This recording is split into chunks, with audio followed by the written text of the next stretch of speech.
Buying a budget Dolby Atmos soundbar should be simple, but the industry makes it a puzzle. So I'm cutting through every myth in one shot. This video will show you the exact path to the best Atmos experience without overspending. Let's fix this once and for all. Hit subscribe, like, and drop a comment for what you want to see next on Interface Craft. What is Dolby Atmos and budget soundbars? Dolby Atmos is designed to create three-dimensional sound by adding height information, audio that moves above you, not just around you. High-end systems do this with dedicated upward-firing speakers, separate surrounds, and room mapping. But here's the truth nobody says out loud. Most budget Atmos soundbars can't deliver that full overhead effect.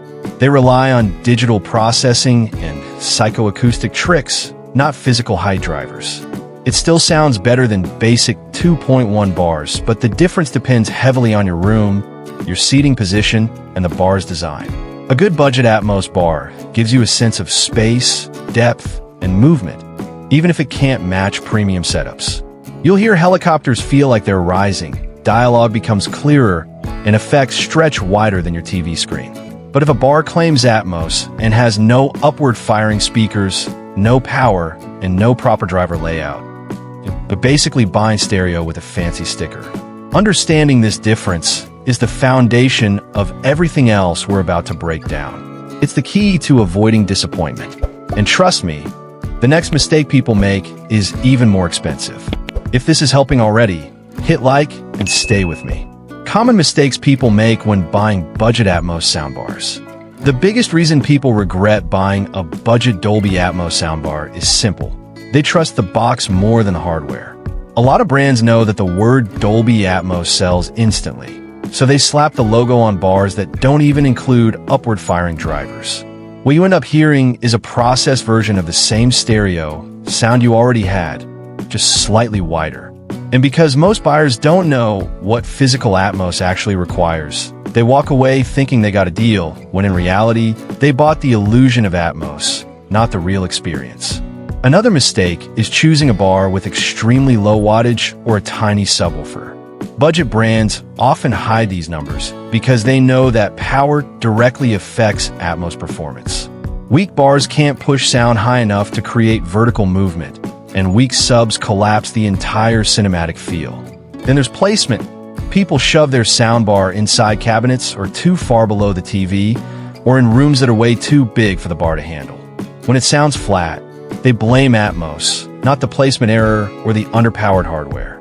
But this next mistake is the one that wastes the most money, and you can avoid it with one simple rule. Stick with me, and if this breakdown is helping, hit like so I know to keep making guides that save you cash. What features actually matter in a budget Dolby Atmos soundbar? Most buyers think Dolby Atmos is all about the number of channels, but in the budget world, channel count can be misleading. What really matters is whether the soundbar has real up-firing drivers. These speakers physically shoot sound upward, so it can bounce off your ceiling and create height. This is the heart of Atmos. A bar labeled 5.1.2 with genuine up-firing drivers will always outperform a bar labeled 7.1 without them. And it doesn't stop there. The presence of a wireless subwoofer makes a bigger difference than people realize. Even a small but well-tuned sub can fill a room better than a bar with fake bass or built-in passive radiators. Then there's connectivity. A budget bar without HDMI eARC limits your audio before it even reaches the speakers. With eARC, you get uncompressed Dolby Atmos from apps and Blu-ray players, but without it you're capped at compressed formats that choke the immersion. Surround performance is another overlooked area. Some cheap soundbars claim surround sound, but do entirely through virtual processing. Good budget Atmos bars create width, separation, and depth using actual speaker placement, not just digital trickery. And the size of your room ties all of this together. A compact 3.1.2 bar can sound incredible in a small room, but completely disappear in a large living space. But here's the twist. Most buyers compare the wrong specs when shopping. The next section reveals how to compare two Atmos bars the right way, and it might change which one you buy. Stick around, and hit like if this is making your next upgrade easier. How to compare two budget Dolby Atmos soundbars the right way. Most people compare soundbars the wrong way. They look at channel numbers, wattage, or marketing labels and assume the higher number means better performance. But with budget Atmos soundbars, those numbers can be meaningless. The real comparison starts with driver placement. If one soundbar has actual up-firing height speakers and the other only simulates height virtually, the decision is already made. Physical drivers always beat virtual processing every single time. And when you compare subwoofers, don't focus on wattage. Instead, check if the sub is tuned well and capable of producing tight, controlled bass without falling apart at higher volumes. Next is soundstage width. Forget the advertised channel count. Instead, ask, which bar can push sound wider into the room? Which one gives cleaner dialogue? Which one delivers clear separation between left, right, and center? This is where HDMI eARC support, DSP tuning, and speaker layout start to matter more than any number on the box. When comparing two options, think about your room. A compact bar with great tuning can outperform a larger multi-driver bar in a small room, while a wide soundstage bar becomes a monster in a medium-sized living room. So your room size is part of the comparison, not an afterthought. But here's the kicker. Choosing wired or wireless makes an even bigger difference in 2026 than you might think. And the wrong choice can cost you performance or convenience. The next section breaks it down, so stay with me. And if this guide is helping, hit subscribe so you never buy the wrong soundbar again. When should you choose wireless versus wired in 2026? The moment you start shopping for budget Dolby Atmos soundbars, one question comes up every time. Should you buy a wireless system or a wired one? And here's the honest truth. Wireless is not automatically better, but it's not worse either. It all depends on your room, your TV, and how much control you want over your sound experience. Wireless soundbars today have come a long way. In 2026, many budget Atmos models use low-latency Wi-Fi link for subwoofers and rear speakers, which means smoother syncing, fewer dropouts, and much better bass consistency than Bluetooth-based systems from a few years ago. So if your priority is easy setup, minimal cables, and a clean living room, wireless is a massive win. But if you care about absolute stability and zero audio delay, wired still holds the crown, especially for gamers and people using older TVs with inconsistent wireless output behavior. Wired HDMI eARC or optical setups eliminate almost every potential sync issue. They also deliver more consistent Atmos data without compression, which matters a lot if you want the richest height channel detail from streaming platforms like Netflix, Disney+, or Apple TV. And here's the part many buyers miss. Wired bars often have stronger center channels because they rely less on DSP to fix latency or compensate for wireless timing. If your living room has thick walls, many overlapping Wi-Fi devices, or heavy interference, wire becomes the smarter and more reliable choice.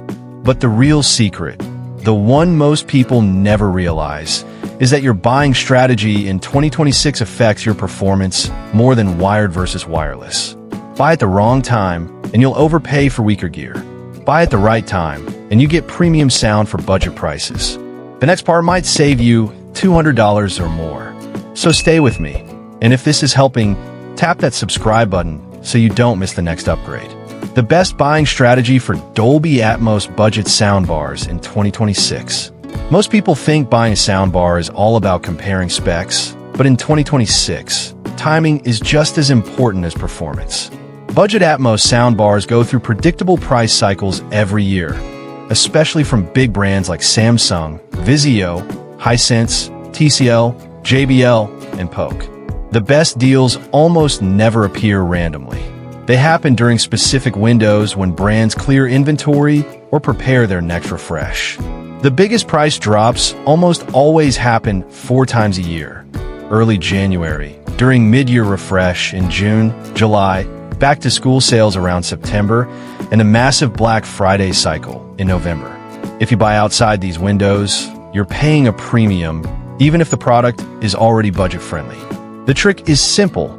Watch the price behavior of each model for 2 weeks before buying. If the price dips by more than $50 during that window, it usually means a sales cycle has started.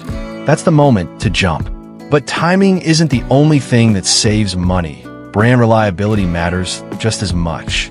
In the budget Atmos category, some brands are wildly inconsistent. One model performs great, and the next is a disappointment. That's why 2026 is the year buyers should stick to predictable brands. Samsung, Hisense, and TCL deliver consistent performance. JBL and Polk offer the safest subwoofer-heavy setups. Vizio gives the widest soundstage for the price, but only in their higher-end budget models. And here's the overlooked truth. Many cheap Atmos bars aggressively advertise 7.1.2 or 5.1.2, but the up-firing or side-firing channels are virtual, not real. The best buying strategy is always to choose a brand with real Atmos drivers, strong subwoofer tuning, and proven HDMI eARC support. When you combine this with smart timing, you're getting premium-level performance at an entry-level price. But there's still one more thing, something that simplifies everything. A final checklist that guarantees you will never pick the wrong Atmos soundbar again. This last section could save you from every common mistake buyers make. Stick with me, and if this has been valuable, hit like so more people can avoid wasting money. Final buying guide summary, the 2026 checklist. Now that we've broken down the technology, the mistakes, the comparisons, and the strategy, it's time to simplify everything into one final, crystal-clear framework. This is the checklist I use every single time I test a budget Dolby Atmos soundbar for interface craft. And it works because it removes all the noise, all the marketing tricks, and all the confusion. When you look at a soundbar, the very first question you should ask is, does it have real Atmos, or is it using virtual processing? If the answer is virtual, walk away. Virtual Atmos might look good on the box, but in the real world, it won't give you the overhead height, the surround immersion, or the clarity you're expecting. Real up-firing drivers make the biggest difference in budget setups. They create the illusion of vertical space, they add dimensionality, and they turn a flat soundstage into a dome of audio that feels alive. Next, always check the subwoofer strength because budget soundbars rely heavily on sub-tuning to fill the lower frequencies. You want a subwoofer that can deliver clean bass without rattling, distortion, or muddy resonance. Anything below 6 inches in driver size is usually too weak for medium and large rooms. After that, verify the HDMI eARC support. Without eARC, you're locked out of lossless Atmos formats, which means you'll never hear the soundbar's full potential during movies or gaming. And room size matters more than people realize. Small bars in large rooms will sound thin. Large bars in tiny rooms will overpower you. The sweet spot is choosing a soundbar that matches the width and acoustics of your room. If it says it's meant for medium rooms, trust that recommendation. The final check is about features, not hype. Look for wireless surrounds if you want true immersion. Check if the bar supports Dolby MAT, because that's essential for Apple TV users. Look for Wi-Fi audio platforms like AirPlay 2, Chromecast, or Alexa Multi-Room if you want seamless streaming. Ignore meaningless specs like wattage, fake 7.1 claims, or AI sound modes. They don't matter. Real-world testing does. And that's the beauty of this checklist. Once you know these essentials, you can evaluate any soundbar in less than 2 minutes. And now we're here, the moment where everything comes together. Because after this checklist, one question remains: which budget Atmos soundbar is actually right for you? That's what we're going to finalize next. Stick with me. And if this breakdown has helped you so far, consider subscribing so you never buy soundbars blindly again. So here we are, at the end of the entire Dolby Atmos buying roadmap for 2026. If you've made it this far, you're already ahead of 90% of buyers who walk into a store, see a shiny box, and make a decision based on marketing labels. But you took the smarter route. You slowed down, listened, learned, and understood how budget Atmos truly works. You now know the difference between real height channels and virtual simulation. You know why subwoofer tuning matters more than what numbers. And you know how room size, placement, and HDMI eARC can make or break your Atmos experience. This is the knowledge that turns a simple purchase into a long-term upgrade. And here's the best part. Once you understand these fundamentals, you stop getting overwhelmed. You stop second-guessing. You stop wasting money on features you don't need. Everything becomes clearer. Suddenly you can walk through Amazon, Best Buy, Walmart, or Costco and instantly know which soundbars are worth your time. You can compare two models side by side and break down their strengths like someone who's been doing audio testing for years. And that's the entire purpose of this video. I test this gear so you don't waste your money. I go through the settings, the calibrations, the real room behavior, and figure out what actually works for normal homes in the USA, UK, and Canada. So the final answer, the real secret behind buying Dolby Atmos budget soundbars in 2026 is simple. Focus on the fundamentals, not the hype. Get the right drivers, the right subwoofer, the right connectivity, and the right size. If you follow that path, you will get Atmos that feels cinematic, clear, immersive, and worth every dollar you spent. And if you ever feel stuck or unsure, rewatch this guide. It's your blueprint, your shortcut, your advantage. And now, you're ready to make the right choice. If this helped you, stay with me on Interface Craft. There's a lot more coming. Actual soundbar tests, real home theater setups, and deeper Dolby Atmos guides that will push your system to the next level. So if you want to keep upgrading smart, not blindly, subscribe to the channel, like the video, and join me in the next breakdown. Your perfect setup is closer than you think. Bonus tips and insider tricks for buying budget Dolby Atmos soundbars in 2026. Before we completely wrap up, let's cover some insider tips that most buyers never hear about. One thing I notice constantly is that people overlook placement tricks that massively improve Atmos performance. Even a budget soundbar can sound like a premium model if you place it correctly. Keep the bar centered under your TV, about 6 to 12 inches from walls on either side, if possible. Don't tuck it inside a cabinet or block it with decor. It muffles the height effects.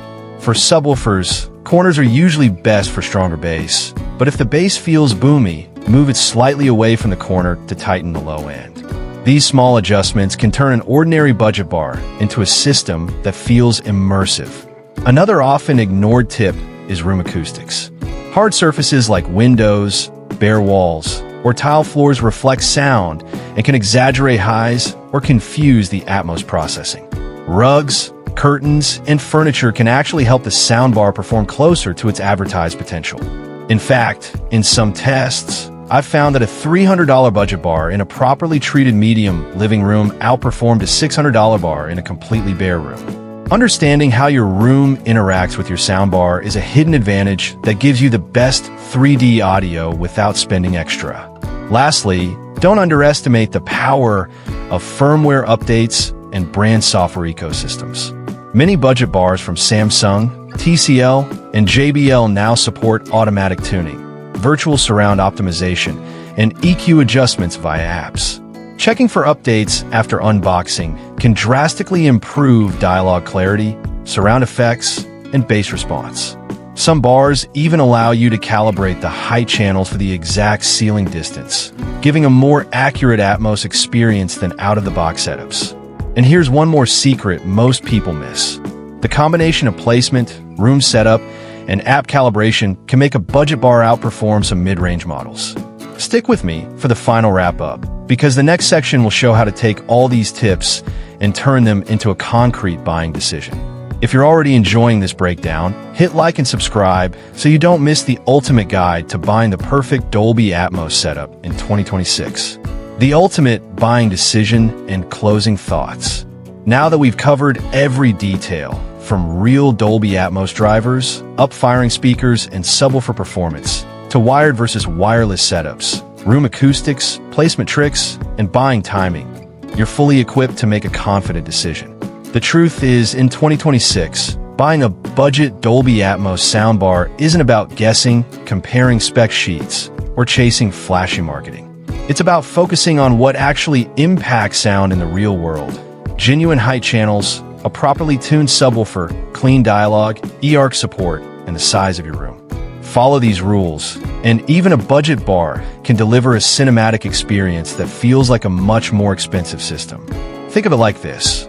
Every dollar you spend should go toward measurable improvements, not marketing fluff. That's why I break every bar down in interface craft tests and why I tell viewers the same thing every time. Don't buy based on numbers alone. Listen with your room in mind, and check if the height channels are real. Combine that with placement tweaks and calibration, and you've essentially upgraded your budget system into a true Dolby Atmos setup that fills your room with immersive 3D sound. The final takeaway is simple but powerful. Knowledge equals control. You now know the traps, the must-have features, and the strategy to get the best Atmos performance for your budget. You can confidently walk into a store or browse online, compare two models, and instantly see which one is worth your money. No confusion, no guesswork, just smart, informed, and intentional buying decisions that actually deliver results in your home.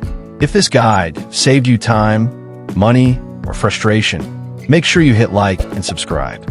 It's the easiest way to support the channel, and it helps me keep testing more soundbars, Dolby Atmos systems, and home theater gear, so you never waste a dime again. Your next cinematic experience is just one smart choice away, and Interface Craft is here to make sure you get it right.